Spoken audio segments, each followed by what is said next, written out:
इस धरातल के ऊपर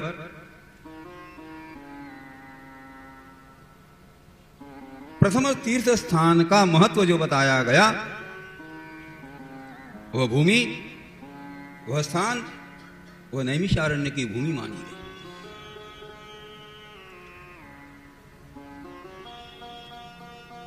क्यों कहा होगा? सभी देवता परमात्मा के पास जाकर के पहुंचते और प्रार्थना करते हैं कि प्रभु, हम साधना करना चाहते हैं, हम तपस्या करना चाहते हैं।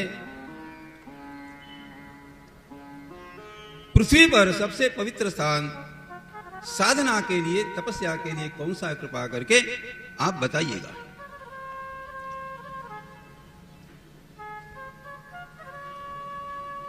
परमात्मा ने कहा, मैं भी आपको नहीं बता सकता। मैं यहां से एक चक्र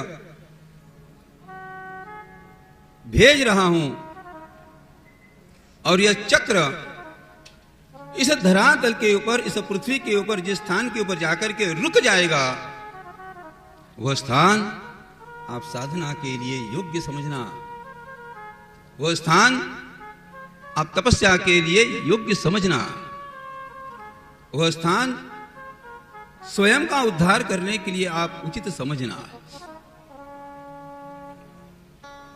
परमात्मा ने छोड़ा हुआ चक्र इस भूमि के ऊपर आकर के वो गिरा।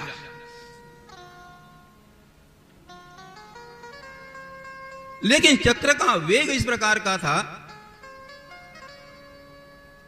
उस चक्र के वेग के कारण उस भूमि को एक छिद्र, एक छेद हुआ और वहां से जल देवता जल निर्माण होने लग गया।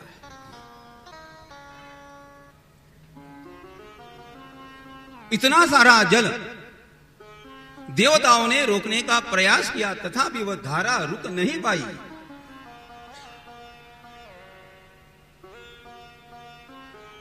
देवताओं ने परमात्मा की शरणागति स्वीकार की। कृपा करके प्रभु, इस धारा को, इस जल के प्रवाह को कृपा करके आप रोके।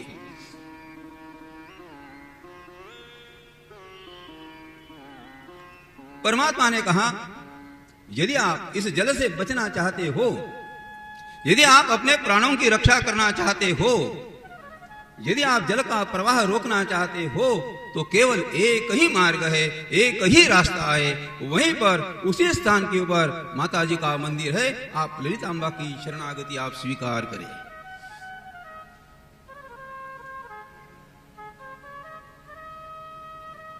ललितांबा की असीम कृपा से उस धारा का वेग रुक जाता है और वहीं पे जो एक तीर्थ बना, उसे चक्र तीर्थ कहते हैं। आज भी हजारों लाखों लोग